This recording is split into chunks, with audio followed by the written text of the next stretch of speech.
In the quiet corridors of power, where desire and authority intertwine, lies a darkness most refuse to see. It is a darkness that does not announce itself with thunder or fire, but seeps quietly into the soul, shaping choices, corrupting morality, and leaving trails of suffering that span generations. What happens when forbidden impulses are unleashed upon the powerless? What echoes remain when the human shadow is allowed to act without restraint? Within the human psyche exists a duality that is often overlooked, a shadow that embodies the unacknowledged, suppressed, and socially unpalatable aspects of our nature. This shadow is not merely a collection of minor flaws or transient weaknesses. It is the repository of our deepest fears, our most forbidden desires, and the latent impulses that society deems unacceptable. In examining the narrative of the plantation, the shadow becomes visible not only in the actions of the individuals who wield power, but in the structure and system that permits such acts to occur without repercussion. The plantation, as a space of extreme social hierarchy and moral compartmentalization, functions as an externalization of this shadow, reflecting the dark capacities inherent in human nature when unchecked by conscience or ethical consideration. Human beings possess an innate capacity for cruelty, often intertwined with desire, and the plantation provides fertile ground for this capacity to flourish unchecked.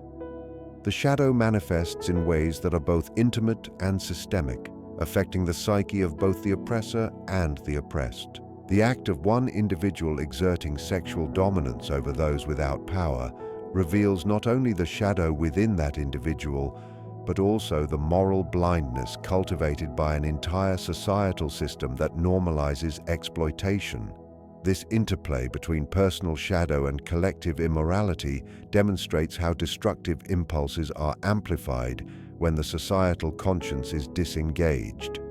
The shadow is often concealed behind the persona, the outward mask through which humans navigate social interactions.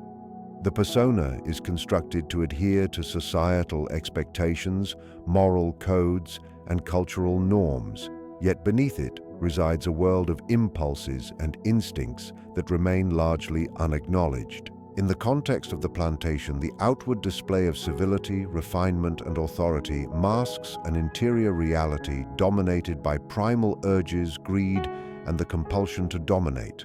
The plantation mistress, with her authority over the enslaved, may outwardly represent control, propriety, or even benevolence, yet within her lies the shadow of desire, the unconscious pull toward acts that transgress ethical boundaries. Similarly, the slaves, subjected to the authority and violence of the plantation system, absorb the consequences of this shadow in their lived reality, becoming unwilling mirrors of the darkness projected upon them. The shadow thus is not confined to one individual. It is a relational and systemic phenomenon, emerging in contexts where moral restraint is weakened by power, imbalances, secrecy, and social sanction. One of the most disturbing aspects of the shadow is its capacity to manifest as compulsion. What the conscious mind may attempt to repress often resurfaces in ways that are involuntary, irrational, and destructive. The act of sexual domination and the subsequent impregnation of multiple individuals is a stark illustration of the shadow erupting into tangible reality, leaving traces that cannot be erased. Compulsions driven by the shadow often bypass rational moral calculation, rooted instead in unconscious impulses that seek expression regardless of consequences. This compulsion is intensified in environments that facilitate impunity, where societal structures fail to enforce ethical accountability and where the powerful are insulated from consequence. The plantation operates as such an environment, creating conditions in which the shadow can manifest with catastrophic impact, revealing how external circumstances can amplify internal darkness. Psychological reflection on these phenomena demonstrates that the shadow is not inherently malevolent, but becomes destructive when disowned, denied, or projected onto others rather than integrated into conscious awareness. The projection of the shadow is another essential dimension to consider. When individuals are unwilling to acknowledge the darkness within themselves, they externalize it, attributing it to others or to circumstances beyond their control. In the plantation narrative, the oppressors may rationalize their actions through denial, minimization, or moral justification, shifting responsibility away from the self. Conversely, the enslaved may internalize aspects of the imposed shadow, experiencing shame, fear, and confusion in response to acts committed against them. This interplay between projection and internalization reveals the profound psychological consequences of unacknowledged shadow dynamics. The shadow thrives in secrecy and denial. Its power is magnified when moral and ethical reflection is suppressed and when the structures of society actively enable the concealment of immoral acts. The plantation, as an institution built on exploitation, secrecy, and rigid hierarchies, provides the perfect framework for the shadow to assert itself unchecked, creating a landscape in which human darkness can flourish. Moreover, the shadow is intimately connected to the unconscious. The impulses and desires that emerge in the narrative of the plantation are not fully rational or conscious. They are part of the deep psychological currents that shape human behavior in subtle, sometimes insidious ways. Dreams, fantasies, and unconscious drives often reveal truths about the shadow that the conscious mind cannot tolerate or recognize. In the context of moral transgression, the unconscious plays a dual role. It both conceals and compels, hiding socially unacceptable desires while simultaneously urging their expression. The plantation serves as a symbolic representation of the unconscious, a place where hidden aspects of humanity are acted out in the external world. The consequences of this enactment are profound, producing trauma, ethical collapse, and the perpetuation of suffering. In this sense, the shadow is both personal and collective, intimately tied to human structures, culture, and social organization. Finally, the study of the shadow is not merely an exercise in moral condemnation, but an invitation to introspection and integration. Confronting the darkness within ourselves and within society allows for the possibility of ethical awareness, empathy, and transformation. The plantation story, disturbing as it is, functions as a mirror, reflecting the potential for moral failure and the consequences of ignoring the shadow. To confront the shadow is to acknowledge the capacity for both darkness and light within the human psyche, and to recognize the responsibility inherent in positions of power. It is through this confrontation, this courageous examination of the human soul, that healing and moral growth become possible. Awareness of the shadow is not a cure in itself, but it is the first step toward preventing the projection of harm onto others and fostering ethical engagement in the world. Power is a force that has the capacity to shape human behavior, ethical frameworks, and social reality itself. It is neither inherently good nor inherently evil, but the manner in which it is wielded exposes the latent tendencies within the human psyche. In contexts where power is concentrated unevenly, such as a plantation, the potential for moral corruption increases exponentially. The interplay between authority and desire becomes a crucible in which the deepest impulses of the human soul are tested, often with catastrophic results. Power is not merely a social construct. It is a psychological phenomenon that both reveals and distorts the ethical capacities of the individual. The story of sexual exploitation on the plantation provides a stark illustration of how power, when left unchecked, can corrupt moral judgment, displace empathy, and transform natural impulses into destructive acts. At the core of this dynamic is the imbalance between the powerful and the powerless. Authority, when unrestrained, creates conditions in which moral reflection is unnecessary, even undesirable. Those who occupy positions of dominance are insulated from consequence and judgment, allowing their shadow, the dark, unacknowledged side of their psyche, to manifest with little resistance. In such an environment, moral integrity becomes malleable, subject to personal desire rather than universal ethical principles. The individual in power may rationalize transgression through a variety of psychological mechanisms: denial, minimization, or moral justification. The conscious mind constructs narratives to obscure awareness of wrongdoing, while the unconscious compels the enactment of impulses that have been long repressed. The act of taking sexual advantage of those who cannot resist is a manifestation of this internal struggle between societal norms and primal desire, and it is facilitated entirely by the power imbalance that isolates the perpetrator from accountability. Power also functions as a magnifying glass for latent tendencies, intensifying traits that may have remained dormant in ordinary circumstances. When authority is absolute, it can distort the perception of moral boundaries, rendering previously unacceptable acts permissible in the mind of the one who wields power. In the context of the plantation, this distortion is compounded by the dehumanization of those who are enslaved.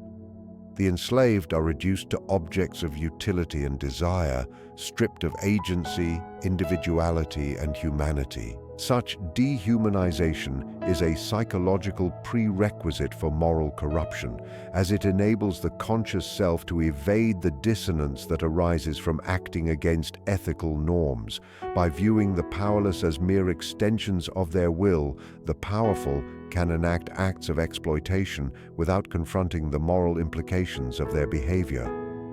This illustrates the symbiotic relationship between the shadow and societal structures. The shadow thrives in systems that normalize inequality and conceal the consequences of immoral acts. The interplay between power and moral corruption is also closely linked to the concept of projection. The powerful often externalize responsibility for their actions, attributing them to circumstance, desire, or even the characteristics of those they dominate. This projection serves to displace guilt and moral anxiety, allowing the individual to act without fully acknowledging the impact of their actions. On the other hand, the oppressed internalize the violence and abuse projected onto them, experiencing shame, fear, and psychological trauma. In this way, the moral corruption of those in power produces not only personal ethical collapse, but also collective suffering, which is both tangible and psychic in nature. The plantation becomes a symbolic arena in which the shadow of authority is projected onto others, creating a chain of consequences that reverberates across generations. A further dimension of this dynamic is the seductive quality of power itself. Power is intoxicating, offering the promise of control, influence, and the ability to shape reality according to one's will. This seduction can blind the individual to the ethical implications of their actions, replacing moral reflection with a pursuit of gratification and dominance. Desire and ambition, when coupled with unchecked power, become agents of moral decay, distorting the conscience and eroding empathy. The narrative of sexual exploitation illustrates this phenomenon with brutal clarity. The compulsion to assert control, to satisfy desire, and to manipulate others arises not only from personal inclination, but from the structural reinforcement of privilege.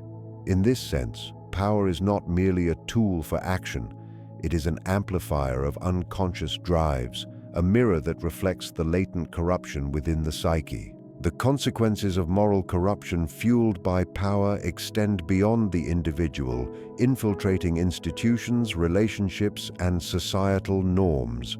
When the actions of the powerful are normalized or concealed, corruption becomes systemic, embedding itself into the very fabric of society. The plantation, as an institution, is not simply a backdrop, but an active participant in the moral degradation of its inhabitants. It provides both the mechanism and justification for exploitation, allowing acts of abuse to be repeated, rationalized, and perpetuated without ethical restraint. This institutionalized corruption serves as a warning about the dangers inherent in systems that concentrate power in the hands of a few while stripping others of agency and recourse. It demonstrates how structures of inequality can magnify the shadow within the human psyche, creating conditions where desire, cruelty, and moral blindness converge in catastrophic ways. Ultimately, the relationship between power and moral corruption is an exploration of the human psyche itself. It forces a confrontation with uncomfortable truths, that the capacity for ethical failure exists within all of us, and that moral integrity requires constant vigilance, self-awareness, and accountability. The narrative of the plantation is a lens through which we can examine the interplay between authority, desire, and conscience, revealing the ways in which systemic power and personal shadow interact to produce profound harm. By studying these dynamics, we are reminded that power is both a gift and a responsibility, and that its ethical use is contingent upon the conscious engagement of the self with the shadow, the acknowledgement of the consequences of our actions, and the cultivation of empathy toward those who are vulnerable. The story of the plantation becomes, therefore, not only a historical reflection, but a psychological mirror, revealing the ever-present tension between authority and morality within the human soul. Trauma is not merely an individual experience. It is a phenomenon that can ripple across communities, generations, and social structures, creating patterns of suffering that persist long after the initial act of violence or exploitation.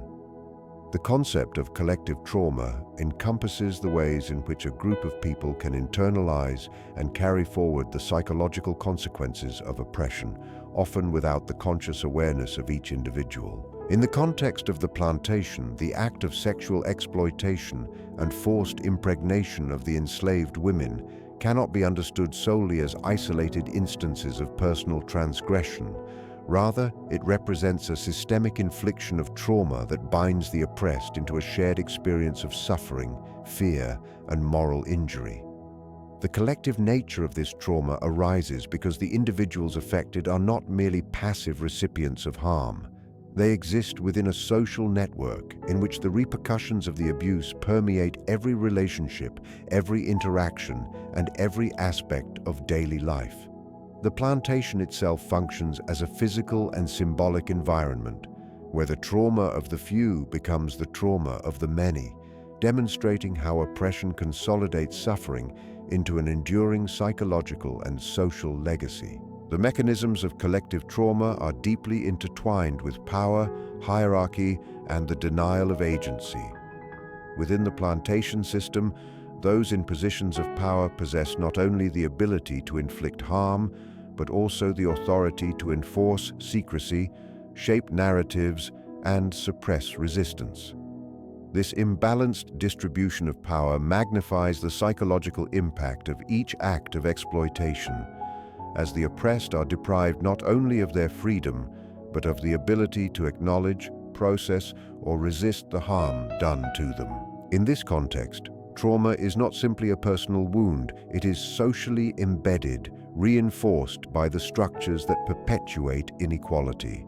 The enslaved women, forced into involuntary sexual relations and made to bear the consequences of their exploitation, carry a double burden: the physical and emotional trauma of the acts themselves, and the psychological weight of existing within a system that denies their humanity and their ability to assert moral or personal authority. The perpetuation of this trauma is a reflection of the unconscious moral failure of the oppressors, whose denial and rationalization amplify the psychic suffering of those subjected to their actions. The intergenerational transmission of trauma is a critical aspect of collective suffering. The children born from acts of sexual exploitation inherit not only the social consequences of their birth into a system of oppression, but also the psychological imprint of trauma that has been passed down from their mothers. The offspring become carriers of unresolved psychic pain, their identities shaped by circumstances beyond their control, and their psychological development influenced by the weight of inherited suffering. This phenomenon illustrates how collective trauma extends beyond immediate experiences, embedding itself into the very fabric of familial and communal life. The plantation, therefore, is not merely a site of historical abuse, but a crucible in which the enduring effects of moral corruption and human cruelty are perpetuated through biological, psychological, and social mechanisms. The trauma inflicted upon the individual becomes a trauma that defines the collective, linking generations through shared experiences of violence, subjugation, and loss of agency. The psychological manifestations of collective trauma are multifaceted. Among the oppressed, feelings of shame, fear, helplessness, and internalized oppression emerge as common patterns, creating a shared psychic environment of suffering. The experience of being continually subjected to power without recourse produces a sense of existential vulnerability, a recognition that one's body, choices, and very identity are controlled by forces beyond one's influence. This psychic environment reinforces patterns of silence, secrecy, and emotional suppression, as acknowledging the trauma risks further punishment, social isolation, or moral condemnation from the oppressors. The collective nature of trauma is reinforced because the psychic patterns are mirrored across the group. One individual's fear amplifies another's. One person's internalization of guilt reverberates through relationships, and the communal experience of suffering becomes a binding force that defines identity, social behavior, and interpersonal dynamics. The role of memory in collective trauma is also crucial. Traumatic experiences are not easily forgotten. They are encoded in both conscious and unconscious memory, often surfacing in dreams, emotional reactions, or behavioral patterns long after the original events. In communities subjected to systemic oppression, shared memory serves as both a repository of suffering and a framework through which collective identity is formed. The plantation enforces memory through its daily routines, its social hierarchies, and its visible symbols of power, ensuring that the trauma remains alive in the consciousness of the oppressed. Storytelling, whispered histories, and even silent gestures carry the residue of trauma, perpetuating a shared psychic landscape shaped by fear, coercion, and moral violation. Collective memory, when infused with trauma, creates a landscape in which individuals are bound together, not by choice but by the weight of shared suffering, highlighting the intimate connection between oppression and the psychic life of a community. A psychological perspective on collective trauma emphasizes the necessity of awareness and acknowledgement as prerequisites for healing. Trauma persists and perpetuates itself when it is denied, minimized, or left unspoken, both within the individual and within the collective. Confronting the trauma requires recognition of the harm done, empathy for the lived experiences of others, and the willingness to engage with the shadow aspects of human nature that have contributed to systemic abuse. In the case of the plantation, acknowledgement would involve facing not only the actions of individuals, but also the structural mechanisms of oppression, the moral failures of the social system, and the psychic suffering imposed on generations. Healing from collective trauma is not a linear process. It is complex, multifaceted, and often incomplete, yet the process of confronting and integrating the psychic consequences of oppression creates the potential for ethical awareness, moral growth, and the reconstitution of social and individual identity. The collective trauma experienced on the plantation underscores the profound psychological cost of systemic exploitation. It reveals that harm inflicted upon one individual resonates far beyond that person, shaping communal life, intergenerational identity, and the moral landscape of society itself. By examining the mechanisms through which trauma is shared, internalized, and transmitted, one gains insight into the ways in which oppression extends its reach beyond immediate circumstances, embedding itself within the very psyche of the collective.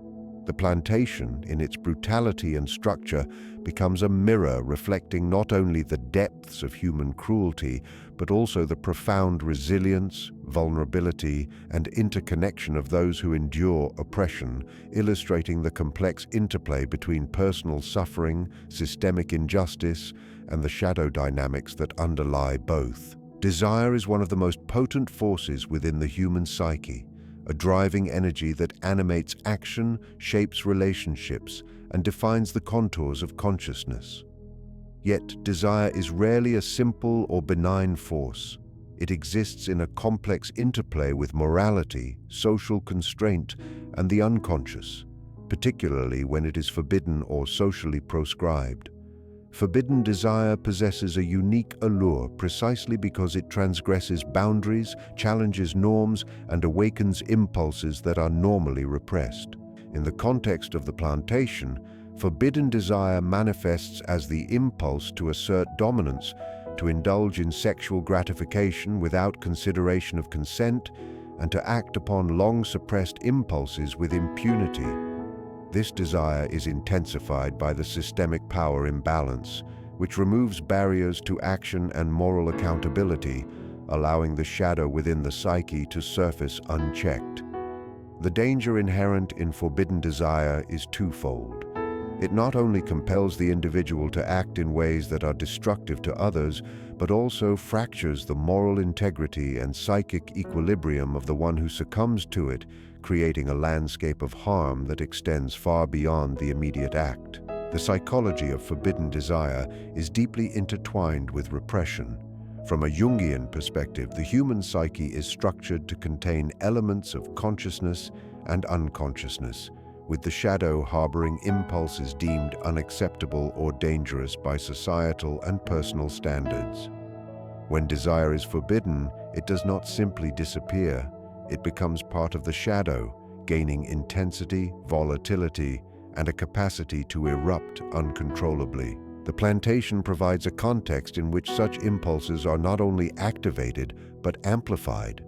The combination of secrecy, power, and opportunity creates a psychological environment in which the usual inhibitions imposed by social conscience are removed, allowing the unconscious to express itself in concrete, often destructive ways. Forbidden desire in this sense is not a trivial curiosity, but a powerful psychological force that, when unchecked, can dictate behavior, shape ethical judgment, and leave lasting consequences for both perpetrator and victim. One of the most striking aspects of forbidden desire is its capacity to blur the line between pleasure and harm. The gratification derived from acting upon forbidden impulses is often accompanied by a profound moral dissonance, creating a tension within the psyche that can manifest as guilt, shame, or rationalization. On the plantation, acts of sexual exploitation represent both the fulfillment of desire and the simultaneous destruction of others' autonomy and dignity. This duality illustrates the paradoxical nature of forbidden desire. It offers a seductive immediacy, a sense of power and pleasure, while simultaneously undermining the moral and ethical foundations of the individual who indulges it. The more intensely the desire is forbidden, the more it can dominate the unconscious, creating compulsions that are increasingly difficult to resist and rationalizations that progressively distort the perception of right and wrong. Forbidden desire is closely linked to the dynamics of secrecy and concealment. The allure of acting upon impulses that are hidden, taboo, or socially condemned derives much of its potency from the thrill of transgression itself. When actions are clandestine, the forbidden nature of desire becomes intoxicating, offering a sense of control, autonomy, and personal empowerment that is otherwise denied by social constraints. The plantation, with its rigid hierarchies and isolation from public scrutiny, magnifies this effect. The absence of accountability allows the individual to indulge in acts that might otherwise provoke guilt, shame, or social sanction. The psychological consequence is a deep entrenchment of shadow impulses, which are validated not through moral reflection, but through the mere capacity to act without consequence. The danger here is profound. Forbidden desire, when unexamined and unintegrated, does not merely remain an internal conflict. It externalizes in ways that are destructive to both the self and others. Another element of the danger of forbidden desire lies in its capacity to perpetuate cycles of harm. When impulses are acted upon without ethical consideration, they often create ripples of trauma that affect multiple individuals and generations.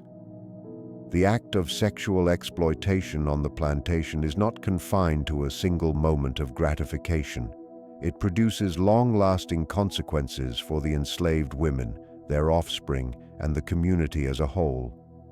This perpetuation of harm illustrates how forbidden desire, when unchecked, extends beyond the personal realm, becoming a force that shapes social dynamics, moral consciousness, and collective psychological patterns. The pleasure derived from transgression is therefore inseparable from the suffering it produces, highlighting the inherently ambivalent and dangerous nature of desires that are forbidden, unintegrated, or acted upon without ethical restraint. The psychological process of rationalization and justification is central to understanding why forbidden desire often escalates into destructive action. The individual who acts on such impulses frequently constructs narratives to alleviate guilt or mitigate moral responsibility. These narratives may include beliefs in entitlement, superiority, or inevitability, all of which serve to legitimize behavior that would otherwise provoke ethical conflict. On the plantation, such rationalizations are compounded by systemic factors: the social hierarchy, the dehumanization of the oppressed, and the cultural narratives that normalize exploitation. The unconscious mind, seeking to reconcile desire with self-concept, engages in elaborate justification, thereby reducing internal resistance and facilitating the enactment of harmful impulses. This psychological mechanism demonstrates how forbidden desire is not merely a spontaneous force, but a dynamic interplay of unconscious drives, conscious rationalization, and social context. The ultimate danger of forbidden desire lies in its capacity to erode the self. Acting upon impulses that are deeply unethical or socially condemned creates a psychic fracture, a separation between conscious ethical identity and shadow-driven behavior. This fracture destabilizes moral awareness, fosters denial and projection, and reinforces the dominance of unconscious drives over conscious choice.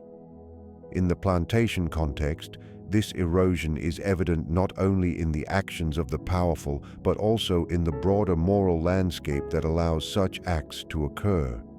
Forbidden desire, when left unexamined and unconstrained, becomes a force that reshapes both individual and collective consciousness, perpetuating harm and undermining the potential for ethical awareness and psychological integration. Forbidden desire, therefore, represents both an allure and a danger, a seductive force that promises gratification while simultaneously threatening moral integrity, social cohesion, and psychic stability. It is a reminder that human impulses, when repressed, unacknowledged, or amplified by systemic factors, can manifest in ways that are profoundly destructive. The plantation narrative, with its stark illustration of power, exploitation, and transgression, serves as a case study in the perilous dynamics of forbidden desire, highlighting the necessity of self-awareness, ethical engagement, and conscious confrontation with the shadow within.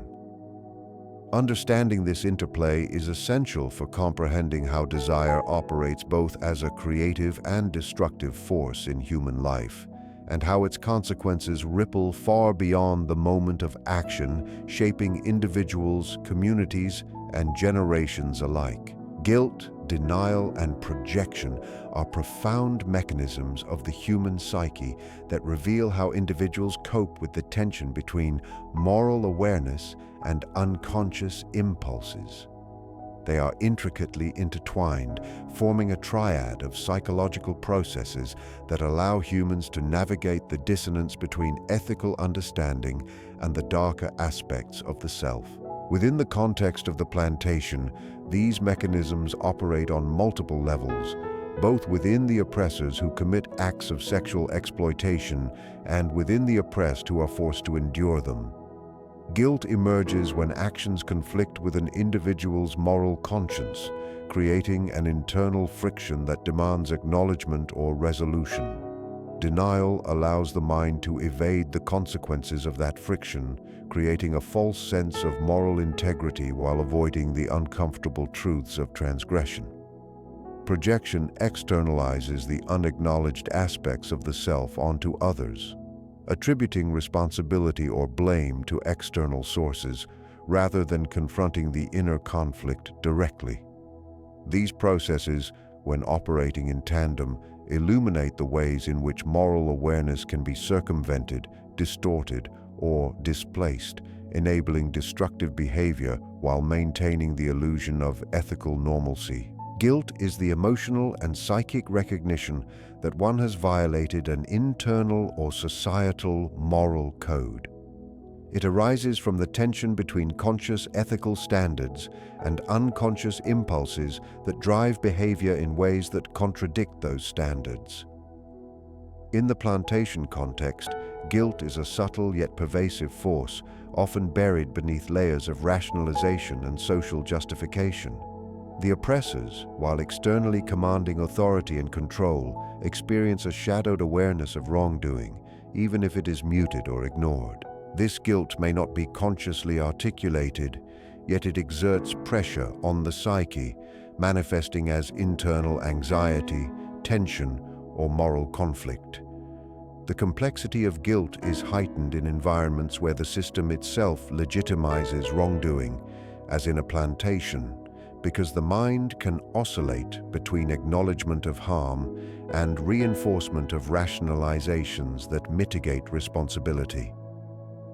In this oscillation, guilt becomes both a warning and a burden, a silent acknowledgement of the shadow that is simultaneously suppressed and projected. Denial is the mechanism through which guilt and moral awareness are consciously or unconsciously ignored. It allows the individual to maintain a sense of self-consistency despite evidence of moral failure. Denial functions as a protective mechanism, shielding the conscious mind from the full weight of ethical responsibility, yet in doing so, it perpetuates the very behaviors that are morally problematic. On the plantation, the oppressors may deny the humanity of those they exploit, the consequences of their actions, or even the reality of the acts themselves. This denial is not merely intellectual, but deeply psychological. It operates as a self-reinforcing loop that protects the ego from the destabilizing effects of acknowledging wrongdoing. Denial, when combined with systemic reinforcement, creates an environment in which harmful actions can be repeated with increasing frequency and intensity, as the mind constructs ever more elaborate defenses against moral awareness. The psychological impact of denial is profound, as it allows the shadow to operate externally while the conscious self remains convinced of moral legitimacy. Projection, the third mechanism in this triad, is the act of attributing one's own unconscious impulses, fears, or immoral tendencies to others. Projection functions as a release valve for the tension of guilt, redirecting the internal conflict outward and thereby preserving the ego's sense of moral integrity. On the plantation, projection operates on multiple levels. The oppressors may project blame onto the system, the supposed failings of those they dominate, or even onto abstract concepts such as fate or divine sanction. In this way, the act of exploitation is externalized, framed as a response to circumstance rather than a conscious moral choice. Simultaneously, the oppressed may internalize aspects of the projected blame, resulting in self-doubt, shame, or feelings of unworthiness. The interplay of projection and internalization creates a psychic ecosystem in which harm is amplified, moral clarity is obfuscated, and the psychological consequences of wrongdoing are both displaced and multiplied. The interrelationship of guilt, denial, and projection reveals a deeper truth about the human psyche. The shadow is not eliminated through avoidance, but is displaced, often manifesting in destructive patterns that affect both the individual and the collective. The Plantation is a particularly vivid illustration of this dynamic, as the concentration of power, the systemic dehumanization of the oppressed, and the secrecy surrounding acts of exploitation create a fertile ground for these mechanisms to operate unchecked. The oppressors, while insulated from external accountability, are nonetheless tethered to their unconscious awareness of wrongdoing, which expresses itself through denial, rationalization, and projection. The enslaved, as recipients of projected harm, absorb the psychic consequences, experiencing both the immediate trauma of exploitation and the lingering effects of internalized blame. The result is a self-perpetuating cycle in which moral corruption, psychic defense mechanisms, and social oppression reinforce one another. Guilt, denial, and projection also shape identity and moral development. When the individual consistently relies on denial and projection to manage guilt, the capacity for ethical reflection is diminished. Moral growth is stunted because the shadow is neither acknowledged nor integrated. It is displaced outward, allowing destructive impulses to operate with minimal conscious constraint. In the context of systemic oppression, these mechanisms not only protect the oppressor from self-reproach, but also reinforce social hierarchies, legitimizing cruelty and exploitation as normative behaviors. The interplay of these psychic defenses illustrates the danger inherent in unexamined power. The mind develops strategies to reconcile desire with self-perception, often at the expense of others, perpetuating cycles of harm and moral degradation. From a psychological perspective, the recognition and integration of guilt are essential steps toward breaking these destructive patterns. Acknowledging wrongdoing, confronting the shadow, and taking responsibility are processes that can mitigate the corrosive effects of denial and projection. Within oppressive systems, however, these processes are extraordinarily difficult, as the structures that enable harm also reinforce psychic defenses, making self-awareness and ethical reflection psychologically perilous. The plantation, therefore, functions as both a literal and symbolic environment in which guilt, denial, and projection are intensified, illustrating the complex interplay between individual psychology and systemic injustice. Ultimately, guilt, denial, and projection illuminate the shadow dynamics that govern human behavior in contexts of power and exploitation. They reveal the ways in which moral awareness can be circumvented, suppressed, or displaced, allowing destructive impulses to manifest in both personal and collective domains. The plantation narrative, with its extreme inequalities, systemic dehumanization, and moral corruption, serves as a profound case study in the operation of these mechanisms, demonstrating how the shadow can exert influence on actions, relationships, and social structures when left unacknowledged and unintegrated.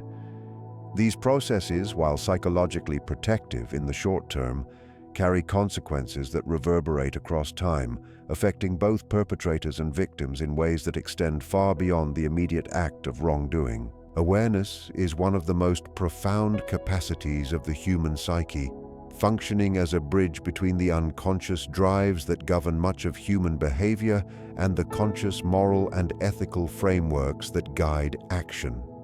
In contexts of oppression and systemic exploitation, such as a plantation, awareness takes on both an individual and collective significance, becoming a prerequisite for ethical engagement and the prevention of harm.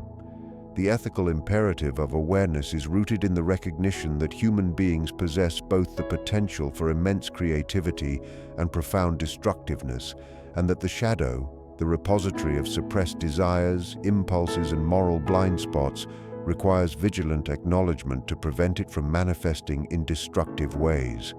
Awareness, in this sense, is not merely intellectual understanding. It is a continuous, conscious engagement with one's own moral landscape, with the shadow within, and with the broader consequences of one's actions in the world. Without this engagement, individuals become susceptible to repeating the cycles of exploitation, harm, and moral failure that are exemplified in the narrative of the plantation. The first dimension of awareness is self-reflective consciousness, the capacity to observe one's own motives, desires, and ethical inclinations without the distortion of rationalization or denial. In situations of extreme power, such as those experienced by the plantation mistress or master, self-reflection becomes both a moral necessity and a formidable challenge. Power has the capacity to distort perception, amplifying unconscious drives and creating justifications that obscure the moral consequences of action. Without conscious awareness, the shadow operates unchecked, allowing impulses, particularly those associated with forbidden desire, domination, and exploitation, to dictate behavior. The ethical imperative arises from the recognition that unchecked unconscious drives are not neutral. They are active forces that, when projected outward, can cause profound harm to others.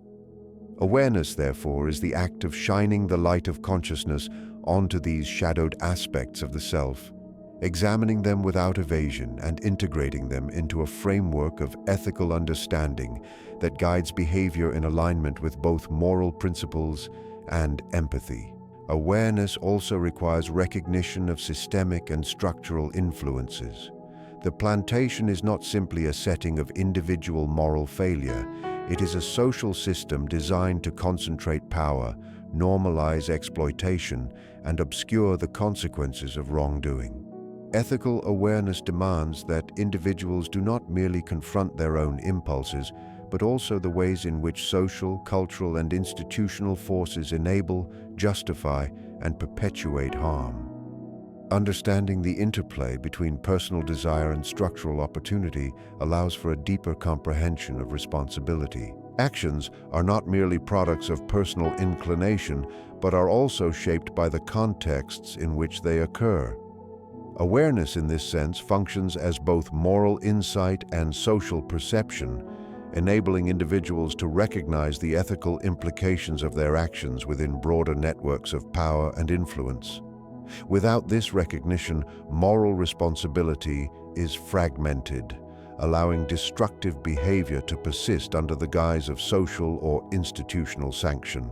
The cultivation of awareness is also intimately tied to empathy and moral imagination. To act ethically, particularly in contexts of inequality and oppression, one must be capable of perceiving the lived experience of others, recognizing the consequences of actions, and internalizing the impact of harm. On the plantation, the absence of empathy facilitates exploitation, as the oppressed are dehumanized, silenced, and rendered invisible to those who wield power. Ethical awareness demands a confrontation with this dehumanization, an acknowledgement of the full humanity of others, and a commitment to acting in ways that protect rather than violate the integrity of their lives.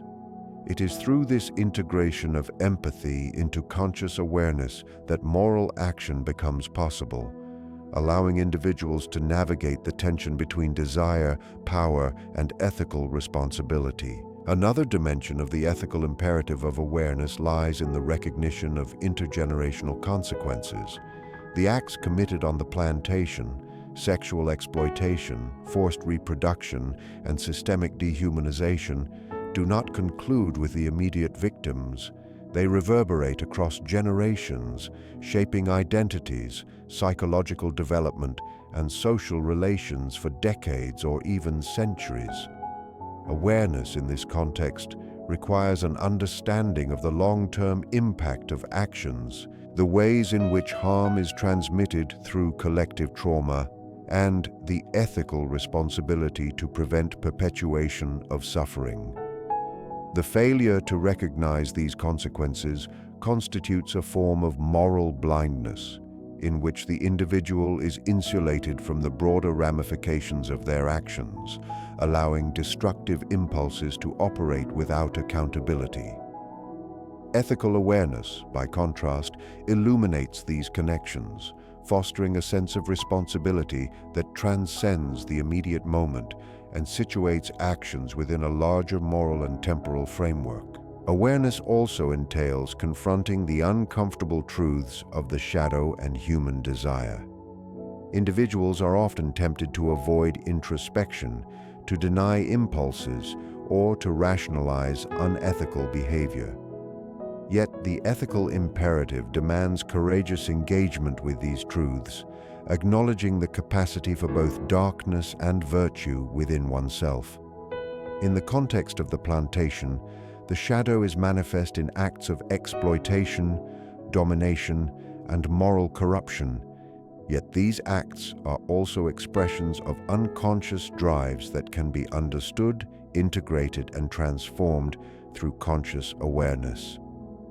Ignoring or repressing these truths allows the shadow to operate externally, producing harm. Confronting them allows for moral growth, self-regulation, and the prevention of repeated cycles of destructive behavior. The cultivation of this awareness is neither simple nor painless, yet it is foundational to ethical engagement and to the evolution of personal and collective morality. The ethical imperative of awareness extends beyond the self to include vigilance within communities and institutions. Systems that perpetuate inequality, silence victims, and reward exploitation require conscious engagement from those within and outside the system. Awareness entails recognizing complicity, confronting injustice, and taking responsibility for disrupting cycles of harm. It is not sufficient to remain passively moral. Ethical awareness demands active reflection, critical evaluation of social dynamics, and intentional action to prevent or mitigate suffering. In the context of the plantation, this might involve confronting the justifications, secrecy, and normalized cruelty that allow exploitation to continue. In contemporary terms, it is a reminder that moral responsibility is both individual and collective, requiring attention to the systemic conditions that enable the shadow to manifest destructively. Ultimately, the ethical imperative of awareness is a call to conscious engagement with both the inner and outer worlds. It is the recognition that human beings are simultaneously creators and destroyers, capable of acts of compassion and acts of profound harm, and that the shadow must be acknowledged, integrated, and consciously guided to prevent its projection into destructive behavior. Awareness is the foundation of moral responsibility, the pathway to empathy, and the antidote to cycles of oppression and harm. The story of the plantation, in its extreme manifestation of human desire, power, and exploitation, becomes a mirror for understanding the importance of vigilance, reflection, and ethical consciousness, revealing that the cultivation of awareness is not merely a personal endeavor, but a moral and social necessity that shapes the destiny of individuals, communities, and generations. The story of the plantation is more than a historical account. It is a mirror reflecting the shadow within every human psyche, the destructive potential of unchecked desire, and the moral cost of ignoring our ethical responsibility.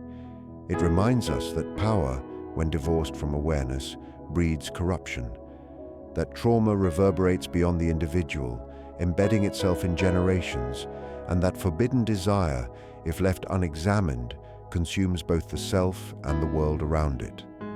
The imperative is clear. We must confront the shadow within, cultivate awareness, and act with conscious moral responsibility, not merely to prevent harm, but to reclaim the wholeness of our humanity and break the cycles of suffering that linger long after the initial act of cruelty.